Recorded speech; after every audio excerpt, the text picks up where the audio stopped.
టాలీవుడ్ అభిమానులు కోటి ఆశలతో ఎదురుచూస్తున్న మెగాస్టార్ 150వ సినిమా షూటింగ్ మొదలైపోయింది.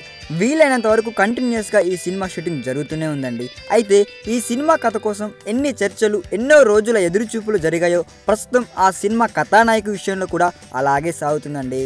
ఇప్పటికే కొత్త పాత కలిసి చాలామంది హీరోయిన్ల పేర్లు వినిపించినా ఇంకా ఎవరిని ఖరారు చేయలేదండి. అయితే చిరు 150వ సినిమాకు కాజల్ అగర్వాల్ ఫైనల్ అయ్యిందంటూ చాలానే వార్తలు మనం విన్నాం. అయినప్పటికీ కూడా ఆ యూనిట్ సభ్యులు దీనిపై ఇంకా నిర్ధారణకు రాలేదండి. చిరుకు జోడీగా కాజల్ అగర్వాల్ పేరు పరిశీలనలోకి వచ్చిన మాట వాస్తవమే, కానీ ఆవిడ పేరు ఇంకా ఖరారు చేయలేదని చెప్తున్నారండి. అయితే కాజల్ ఎంపిక కాకపోవడానికి ఆవిడ బిజీ షెడ్యూలే కారణమంటండి. అవునండి, ఈ మధ్య కాలంలోనే అజిత్ మూవీకి సైన్ చేసిన కాజల్ అగర్వాల్ డేట్స్ ఏ స్థాయిలో అడ్జస్ట్ చేసినా కూడా చిరు సినిమాకి సరిపోవట్లేదంటండి. దీంతో ఈ సినిమాలో చిరు సరసన నటించే హీరోయిన్ ఎవరన్నది ఇంకా సస్పెన్స్ గానే మిగిలి ఉందండి. మరి చూడాలి చిరంజీవి సినిమాకి ఇంకెన్ని కష్టాలు వస్తాయో.